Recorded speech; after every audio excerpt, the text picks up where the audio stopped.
ของเราแสนอุ่นในร่มบุญของศาสนาฟังธรรมพระศาสดามีศีลห้าสองทางหัวใจยืนหยัดก้าวเดินตามรอยแบบเต็มร้อยทั้งเด็กน้อยผู้ใหญ่ฟื้นฟูวิถีไทยๆพึ่งพาอาศัยเชื่อมั่นในความดีพร้อมใจโรงเรียนวัดบ้านพ่อกำนันท่านอบต.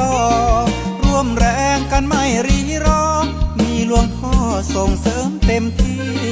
เริ่มจากครอบครัวนำพาฝึกธรรมะมันรักษาความดีตื่นเช้าหรือก่อนนอนทุกทีทบทวนความดีท่องจำศีลห้า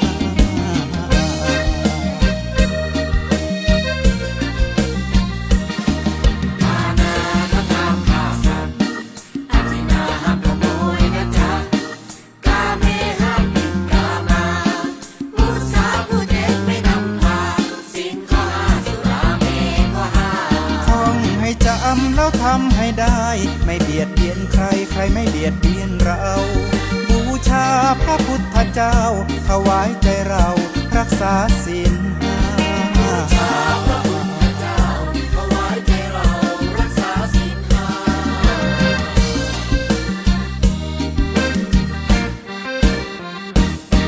หมู่บ้านของเรายุคใหม่ใครๆก็ต่างมีศีลรื่นรมพออยู่พอกินดับทุกสิ้นแผ่นดินโสภาแน่แนวเดินแนวเดียวกันทุกบ้านกวดขันฟันฝ่าจันโลงพุทธศาสนาท่องเป็นคาถาภูมิใจให้ทุก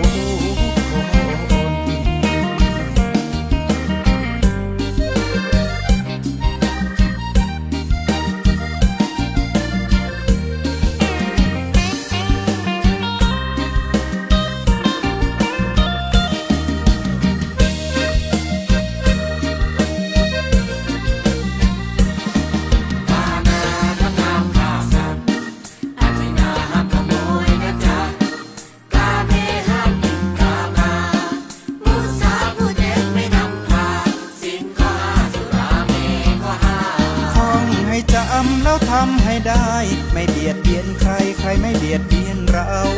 บูชาพระพุทธเจ้าถวายใจเรารักษาศีลห้าบูชาพระพุทธเจ้าถวายใจเรารักษาศีลห้าบูชาพระพุทธเจ้าหมู่บ้านของเรารักษาศีลห้า